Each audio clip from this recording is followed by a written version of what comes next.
इसका निर्णय जो सातों पीरों की बैठक है वो जल्दी होगी। और निर्णय के होगा वो तो देखो कोई एक तो कह नहीं सकता ना बता सकता। ठीक बात है। जब सात के साता का एक मता होगा तो आखिरी निर्णय होगा। आखिरी निर्णय होगा। हाँ जी। और आधिकारिक रूप से फैसला लेने के लिए यही लोग मान्य हैं। यही मानने हैं आधिकारिक रूप से।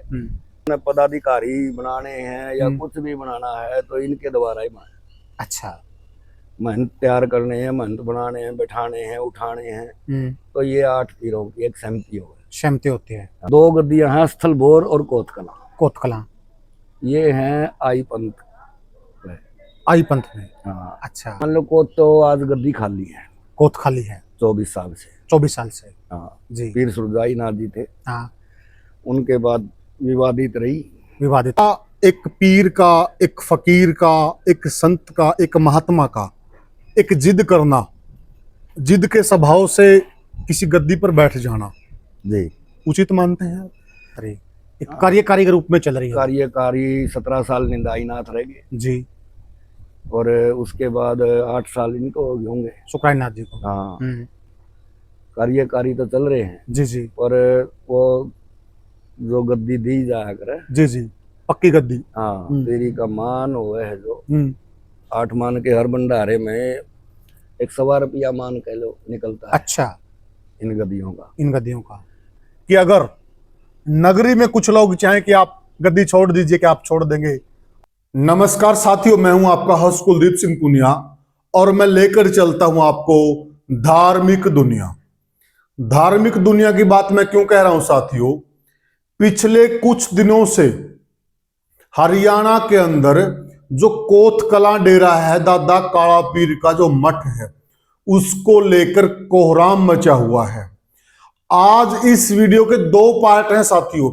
ये 2 पार्ट आप अंत तक देख लेना, आपको सारा मामला समझ में आ जाएगा। क्यों? क्योंकि बहुत सारे लोग ये कह रहे हैं कि वहां पर कौन बैठेगा, इस बात का फैसला कौन करेगा?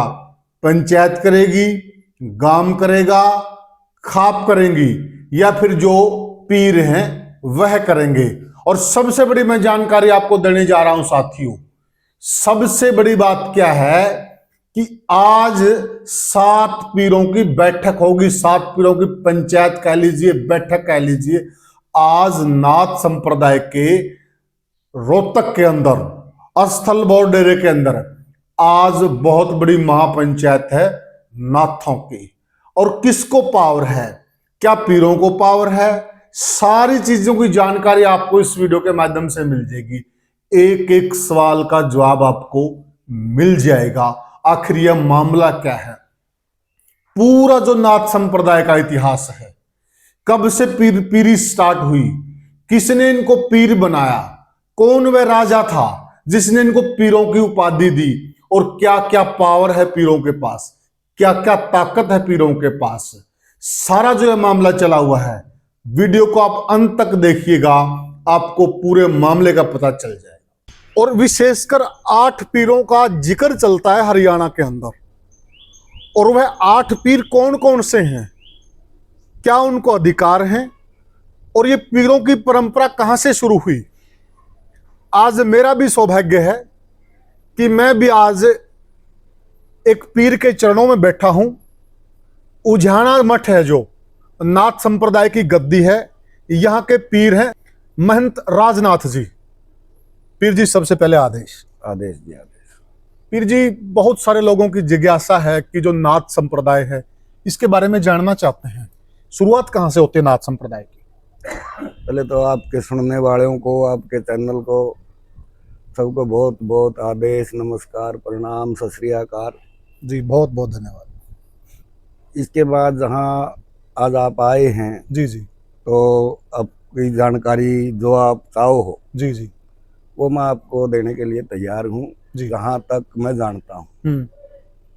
क्योंकि वो कहे कि गुरु गुरु विद्या सुर सुर ज्ञान, जी। जो हमारे गुरुओं ने हमारे को बताया है, उनके मुखारबिंद से जो हमने सुना है जी, हम तो उसको सत्य मानते हैं। बिल्कुल सही बात है, क्योंकि गुरु का कथन परम सत्य है शिष्य के लिए। वाक्य ही गुरु है, वाक्य ही गुरु, यस, शब्द ही गुरु है, सुरती ही चेला है। सही कहा आपने। हमारे लिए तो जो उन शब्द बोले हैं वो पत्थर में लकीर है। ठीक कहा जी आपने। उसके अलावा तो अनेक मत है नाथ संप्रदाय के बारे में। जी जी जी। और पीरों के बारे में तो तकरीबन सभी जानते हैं, नाथ संप्रदाय के लोग। जी, नाथ संप्रदाय के लोग जानते हैं, लेकिन जो हमारी आम जनता है वो जानना चाहती है भाई 8 पीर कौन कौन से हैं, कब से इनकी शुरुआत हुई और इनका क्षेत्र कौन कौन सा है। देखिए ऐसे तो ये 8 गद्दियां परंपरागत हैं। परंपरागत हैं, कौन कौन सी एक बार थोड़ा सा वो जिसमें स्थलमोर मठ, रोहतक, हाँ जी, कोतकला मठ, काला पीर, काला पीर, उजाना खाकनाथ मठ जी, दनौरी खैरनाथ मठ जी, पेवा गरीबनाथ मठ जी, रायसन जी, और सोंगड़ सोंगड़, हीरो कला। हीरो कला, हाँ, ये 8 गद्दियां हैं जी, जिनको नाथ संप्रदाय में आज के दिन मान्यता है। अच्छा, क्योंकि ये मानो कि घाघर और जमुना के बीच का जो एरिया है ये 8 मान कहलावा है। 8 मान। और 8 मान कहाँ से शुरू हुई जो आपने जिक्र कराया है, ये 8 मान राजा मान सिंह थे जोधपुर के। राजा मान सिंह थे। मान सिंह राजा ने एक बार फतेह किया था काबुल कंधार। यस, सही कहा, बिल्कुल राइट है। और मान सिंह राजा एक नाथ जलंधर नाथ का जो परंपरा है उसको मानने वालों में से वो गद्दी। अच्छा, जी जी, उनके गुरु जलंधर नाथ जी समझो, जी जी, उस गद्दी के। हाँ। तो उन्होंने नाथ संप्रदाय पे करीब 5000 वाणियां लिखी है। अच्छा, जोधपुर वाले राजा ने बहुत ही सुंदर और बड़े ही चाव से आदर सहित। अच्छा, उनके दिमाग में आई थी एक बात। उस वक्त वो ये युद्ध जीत के ने काबुल कंधार फतेह करके आए कि गुरु गद्दियों को नमस्कार करके आओ। अच्छा, वो इन सभी गद्दियां पर आए। अच्छा, और यहाँ जिन चीजों की जरूरत थी नाथों को वो सब उन्होंने भेंट स्वरूप दी। ठीक है। हाँ, जहाँ तक मुझे अपना पता है उन्होंने हमारे को एक तांबा पत्थर लिख के दिया हुआ है। ताम्र पत्थर, हाँ जी, और भी कई जगह दिए हुए हैं। अच्छा, वो ये मकान भी उन्हीं का बनाया है सारे का सारा। पीछे वाली बिल्डिंग है जो, अभी तो आगे वाली भी दीवार उन्हीं की है जिसपे 1608 लिखा हुआ है। वो भी, ये भी। अच्छा, ये सारा परिसर। हाँ, ये थोड़ा सा बस ये मोटिवेशन सा रेनोवेशन किया। हाँ, या अपन ने कराया है, बाकी तो अच्छा, यूं का यूं है। अच्छा, उन्हीं के द्वारा बने हुआ है। ये मठ बनाया था उन्होंने। और एक पालकी आप देख के आए हाँ, होंगे। मैं देख के आऊँ, मैं वीडियो बना के लाऊं पालकी। एक पालकी है, एक रथ है, हाँ जी, धौंस नगारे हैं। जी जी। और इस तरीके से 300 गऊ, 300 गायें नागौरी नस्ल की। अच्छा, और 3000 असरफी असरफी उस वक्त में। हाँ जी, सावन महीने में वो यहाँ आए थे। अच्छा, और ये भेंट बाबा जी को दे गए थे, मठ को दी थी। हाँ जी। और उस वक्त गद्दी सीन कौन थे? काशीनाथ जी थे। काशीनाथ जी। इसके साथ उनका एक जुड़ जाना भी अमर तत्व के बराबर ही है। ठीक कहा आपने। क्योंकि 8 जगह को उन्होंने पूजा करके, अच्छा, और इनका मान निकाल दिया। अच्छा, ये उसका नाम भी मान्य है। हाँ बिल्कुल।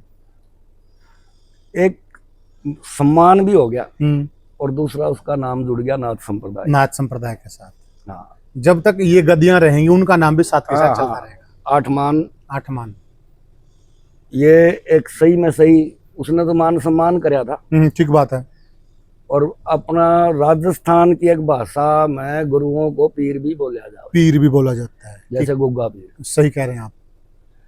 उसने गुरु और पीर दोनों का एक दर्जा दे दिया 8 को। 8 को। हाँ, तो ये पीर की परंपरा ये वहां से स्टार्ट हुई थी। पीरी परंपरा नाथ संप्रदाय में। अच्छा, यहाँ राजा मान सिंह की देन है। राजा मान सिंह की है। ठीक है जी। हाँ, इससे पहले मठाधीश तो थे ही थे, बिल्कुल थे। और वो तो परंपरागत है। हाँ बिल्कुल सही है। पर ये जो पीरी वाला शब्द आया, क्योंकि इस पे बार बार हमने भी जो भी चैनल वाला पूछे आके, वो कहे जी मुसलमान नाम हो गए पीर तो। बिल्कुल एक प्रश्न उठता है ये। हमने उनको बताना पड़ा भाई मुसलमान नाम तो क्यों हुआ है। पीरी एक ऐसा शब्द है, मुसलमान हमने भी पीर मानना है। ठीक बात है। उनके अलग अलग नहीं होंगे, क्योंकि नाथ तो किसी भी धर्म के खिलाफ कभी थे ही नहीं। ये तो सनातनी है। बिल्कुल सभी धर्म सनातन से निकले हैं। हाँ जी हाँ। इब एक बाप के 100 बालक हों, बाप ने तो फिर भी बराबर है। हाँ बिल्कुल सही बात है। उसी तरीके से हमने तो ये सारे धर्म अच्छे लगते माड़े लगते। तो ये पीरी वाला शब्द उस वक्त स्टार्ट हो गया। ठीक है जी। हाँ, तो ये फिर उस वक्त सभी 8 के 8 पीरों के पास गए थे वो। 8 के पास गए और भेंट सबको बराबर दी थी। सबको अलग अलग किस्म से दी, अलग अलग किस्म के दी थी। हाँ अच्छा। यहाँ जैसे ये कराया था, और इसके अलावा भी उन्होंने 10 मकान उसमें लिखा है। अच्छा। और ये गौएं गौशाला सब उन्हीं की देन है। उन्हीं की देन है। हाँ। तो ये गौशाला उसी टाइम से चलती आ रही है। अच्छा, तो जहां तक आप 8 मान पा जाओ। हाँ जी हाँ। फिर नाथ संप्रदाय ने इन गद्दियों को, ये गद्दी नाथ संप्रदाय के सिरमत्था कहलावे। अच्छा, सिरमत्था। हाँ ठीक है जी। यानी कि सिर माथे तो ऊपर तो कुछ है ही। हाँ बिल्कुल जी बिल्कुल। हाँ बिल्कुल। ब्रह्मा विष्णु महेश ब्रह्मा मानना है इसको तो। हाँ जी बिल्कुल। हाँ बिल्कुल। तो नाथ संप्रदाय अपना सिर मत्था मानना ही 8 गद्दियों में। 8 गद्दियों को। हाँ, इसमें 12 पंथ जुड़े हुए। अच्छा, गद्दी 8 है। गद्दी 8 है। हाँ, तो इसमें फिर पंथ कौन से हो गए? इसमें पंथ हो गए, जैसे 2 गद्दियां हैं आई पंथ पे। अच्छा, आई पंथ है। हाँ ठीक है जी। बिमला माई का पंथ है। बिमला माई का। हाँ, ये कहाँ पर है? ये बिमला माई तो मेरे को पूरा इस बात का ध्यान नहीं है कहाँ से है। वैसे नाम बिमला माई होया जिसका ये पंथ चल गया। पंथ चला है। हाँ। अच्छा, ये नाथों के साथ जुड़ता है। हाँ जी, ये अच्छा। गोरखनाथ संप्रदाय में है। गोरखनाथ संप्रदाय में है। हाँ जी। अच्छा, तो 2 गद्दियां हैं, स्थलभोर और कोतकला। कोतकला ये हैं आई पंथ में। आई पंथ में। हाँ। अच्छा। और जो हमारा पंथ है वो कपलानी है। कपलानी। हमारा पंथ है कपिल मुनि से चला गया। कपिल मुनि से। ठीक है जी। 2 हमारे पास हैं। 2 आपके पास हैं। हाँ। कौन सी? एक उजाना है और दूसरी हीरो पंजाब में। हाँ। अच्छा। और 2 गद्दियां हैं सतनाथ ब्रह्मा से चला गया जो पंथ है। अच्छा। उनके पास। अच्छा। वो है एक पेवा में, एक रायसन में। अच्छा। एक गद्दी है जो लक्ष्मण जी से जुड़ी हुई है, जो भगवान श्री राम के छोटे भाई थे। छोटे भाई जी। वो गद्दी है सोंगड़ में। सोंगड़ में। एक गद्दी है राम से, राम की परंपरा से। अच्छा। क्योंकि राम भी बद्रीनाथ बने थे। जी जी बिल्कुल। तो वो है धनौरी में। अच्छा। इस तरीके से अपने ये 8 पीर हैं। अच्छा, तो जो 8 पीरों की मतलब कमेटी है, तो जो सब सर्वमान्य है वो कमेटी, उसका फैसला नाथ संप्रदाय में ये सर्वमान्य है। सर्वमान्य है। हाँ, पूरे देश में है। पूरे देश में। हाँ। अच्छा। और इनका अधिकार क्षेत्र ये तो समाज ही दिया करे। हाँ जी बिल्कुल। समाज का ही दिया हुआ है। बिल्कुल सही बात है। सामाजिक पद हैं ये। सामाजिक पद है। कानूनी पद तो कोई है नहीं ये। ना कानूनन तो नाथ संप्रदाय के तो कानून मान लिया। हाँ जी। आइन का तो अलग से संविधान है अपना एक। हाँ, अपना एक अलग से संविधान है, और उस संविधान के अनुसार ये 8 गद्दियां जो हैं कार्य करती हैं। कुछ भी कोई भी मान लो अपन पदाधिकारी बनाने हैं या कुछ भी बनाना है तो इनके द्वारा ही बना। अच्छा। महंत तैयार करने हैं, महंत बनाने हैं, बैठाने हैं, उठाने हैं, तो ये 8 पीरों की एक सहमति होती है। हाँ। अच्छा। और ये मान लो कोत तो आज गद्दी खाली है। कोत खाली है 24 साल से। 24 साल से। हाँ जी। पीर सुरजाई नाथ जी थे। हाँ। उनके बाद विवादित रही। विवादित रही, एक कार्यकारी के रूप में चल रही है। कार्यकारी 17 साल निंदाई नाथ रह गए जी, और उसके बाद 8 साल इनको हो गए होंगे। सुखराय नाथ जी को। हाँ, कार्यकारी तो चल रहे हैं। जी जी पर वो जो गद्दी दी जाया करे, जी जी, पक्की गद्दी। हाँ, तेरी का मान हुआ है जो 8 मान के हर भंडारे में 100 रुपया मान कह लो निकलता है। अच्छा, इन गद्दियों का। इन गद्दियों का वैसे तो अगला करोड़ भी दे दे, ठीक ठीक बात है, पर 100 रुपया मान्य है। मान्य है, कंपलसरी है वो तो। हाँ, 100 रुपया सदा से मान्य है। 100 रुपये का मान है जी, वो इन 8 गद्दियों को देना पड़ा है, जहाँ भी 8 मान का भंडारा हो। भंडारा होता है। हाँ, अच्छा, और इन 8 गद्दियों को तो 8 मान का भंडारा करना कंपलसरी हो गया, क्योंकि ये 8 मान के मानदारी। ईमानदारी है, ठीक है जी। जब तक मानदारी मान्य नहीं है, मान तो मिलता रहेगा गद्दी के लिए, मान तो गद्दी का निकलता रहेगा, पर उसको मान्य नहीं कराया जाएगा जो वहाँ कार्यकारी है। हाँ, उनको दिया भी नहीं जाएगा, भेंट नहीं दिया जाएगा, उसका जमा होता रहेगा। जमा होता रहेगा। हाँ। अच्छा, तो साथियों देखो, 1.25 रुपया वैसे तो ये आज से नहीं चला आ रहा, ये परंपरा 400-500 साल पहले से चली आ रही, और उस वक्त 1.25 रुपये की जो वैल्यू थी ना, बहुत ज्यादा होती थी, परंतु वो आज भी चल रही है, और उसकी वैल्यूएशन है ना संतों की नजर में आज भी उतनी ही है जितनी 400 साल पहले थी, क्योंकि वो परंपरा है, वो सदा से चलती आ रही है। इसलिए महंत जी ने जिक्र किया इस बात का।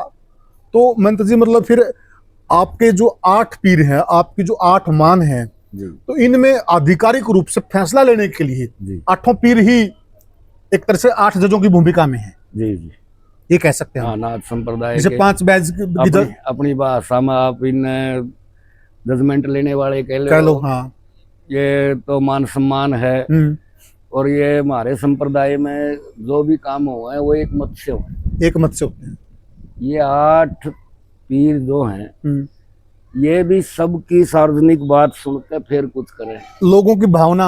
हाँ, सभी साधुओं की भावना के हिसाब से निर्णय करते हैं। हाँ, ऐसे नहीं धक्काशाही तो मैं बैठ जाऊं, हाँ, परंतु मैंने यही करते हैं, वो एक अलग चीज है। देखो, उसमें जिस भी पंथ में जो भी महंत बैठाना हो, सर्वप्रथम तो उस पंथ के पीर अपने पंथ से एक सलाह मसावरा बैठक करके न करें, और उसमें जो कोशिश यही रहे है हमेशा के सारे एक मत हों। बिल्कुल ठीक बात है। ये कोई राजनीतिक पद तो है नहीं, सामाजिक पद है। हाँ, ये वोटिंग से नहीं होता, ये एक मत ऐसे हुआ है।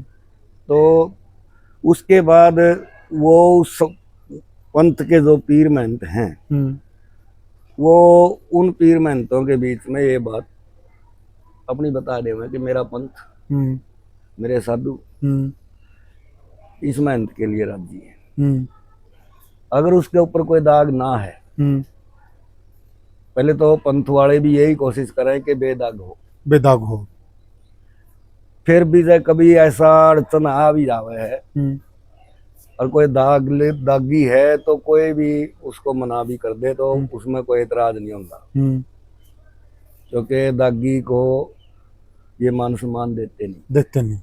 हाँ, ठीक बात है।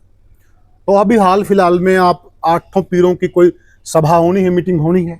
बस जल्दी ही मानो आप, जल्दी ही।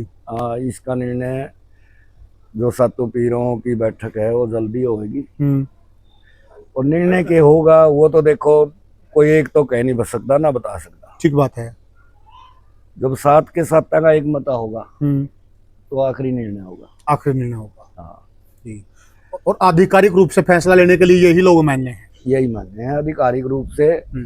बाकी तो ये मानो कि वो पंथ की बात जहाँ आ जावे है, जो आई पंथ के महंत पीर हैं, एक तो है नहीं, एक ही हैं, वो अपने साधुओं से भी सलाह करेंगे कि किसके द्वारा ये मान सम्मान किसको दिया जावे, जिसका अपनी नाक बची रहो। सही बात है। और एक ये भी है ना महंत जी, मैं जो पूरी आपका समाज है, पूरियों की गद्दी है, गिरी समाज की गद्दी है, उनके मैं टच में भी रहा हूँ, और आपका जो ओहदा है नाथों का, वो सारे इन परंपराओं सबसे ऊपर माना गया है। मैं तो देखो सभी संप्रदायों को 4 संप्रदाय, इनको किसी को छोटा कह नहीं सकते, परंतु वो मानते हैं, पूरी और गिरी समाज आपको बड़ा दर्जा देते हैं। वो दे, वो उनका आदर सम्मान मान की बात है, उनका बड़प्पन है। उनका बड़प्पन भी है इसमें। और संप्रदाय कोई छोटा नहीं होता, छोटा नहीं होता। गुरु पीर कोई छोटे नहीं होंगे, समाधियां कोई छोटी नहीं होंगी। ठीक कह रहे हैं आप। मेरे वाली अव्वल है, मेरे वाली नहीं है, बहुत गजब कह रहे हैं आप, ये तो बहुत सही बोल रहे हैं आप। ये नहीं, ये होना भी नहीं चाहिए किसी संप्रदाय में भी, क्योंकि जो समाज है वो तो सामर्थ हो गए, ठीक बात है। उनके प्रति छोटा या बड़ा कहना, ऐसा भाव रखना ही गलत है। हाँ, भाव रखना ही पाप है। पाप ही पाप है। पाप है। अच्छा, एक ये भी चर्चा चलती है कि जो गोरखपुर की गद्दी है जी, और दर्जे में आपकी जो ये गद्दियां हैं, कालापीर की गद्दी है, रोहतक की गद्दी, आपकी उजाना की गद्दी है, इनका दर्जा बड़ा है, ऐसा है क्या? अगर मैं थोड़ा सा आपको इसको, ऐसे तो गोरखपुर मठ गोरखनाथ का है। हाँ बिल्कुल। और गोरखनाथ हमारे सर्वमान्य, सर्वोपरि हैं। हाँ, नाथ संप्रदाय के, नाथ संप्रदाय के चलन ही वहां से हुआ है। हाँ, सर्वमान्य है। नाथ संप्रदाय को योग सिखाने वाले, यानी योग की सरल भाषाएं समझाने वाले सबसे बड़े महायोगी गुरु गोरखनाथ जी। बिल्कुल सही कहा आपने। तो इसके बाद जो आप कह रहे नहीं, वो है एक ऐसा कि मान लिया वहाँ जो बैठ गया, वो कभी इन गद्दियों से ही गया है। हाँ, अच्छा, इसलिए उनका भी सिरमत्था इन गद्दिया है। जी जी जी, इसलिए है वो। हाँ, क्योंकि हो सकता है अभी तो कुछ बैठ गए, अभी योगीनाथ आदित्यनाथ का भी आदित्यनाथ बैठे हैं। हाँ। और इनके गुरुजी अवैधनाथ थे, उनके गुरुजी दिग्विजयनाथ थे। हाँ जी हाँ। और दिग्विजयनाथ जी के जो गुरुजी थे वो सोंगढ़ से थे। सोंगढ़ से थे जी, इसलिए उनका सिरमत्था भी सोंगढ़ है। सोंगढ़ है। हाँ। तो जो पुराने जो गद्दी सीन रहे, पुराने जो मंत्र हैं ना, उनका कहीं न कहीं इसी क्षेत्र से निकास है और वो यहाँ से जाकर उस गद्दी को संभाला है। तो इसलिए गुरु परंपरा के हिसाब से जी, ये बड़ी गद्दियां होगी, क्योंकि गुरु यहाँ से रहे हैं मोस्टली, गुरु गोरखनाथ के बाद है। तो मंत्र जी, एक और भी है कुछ विशेष, जैसे आप हो, आप पीर की उपाधि भी है आपके पास, आप एक बहुत बड़ी मठ के वो भी हैं, गद्दी धारी हैं आप। तो कुछ अपने अपने आजकल वो दे रहे हैं, अपनी अपनी एक तरह से अपना एक उन्होंने बना लिया कि प्रोटोकॉल की ये चीज ठीक है, ये गलत है अपने हिसाब से जी। अब कुछ सुनने में ये आता है कि भांग को नशेड़ी की उसमें ले रहे हैं, कह भी रहे हैं, मैं नाम नहीं लेना चाहूंगा। हाँ। विशेष समंत जी हैं, वो कह रहे हैं कि ये तो नशेड़ी हैं। तो क्या साधु का भांग का सेवन करना गलत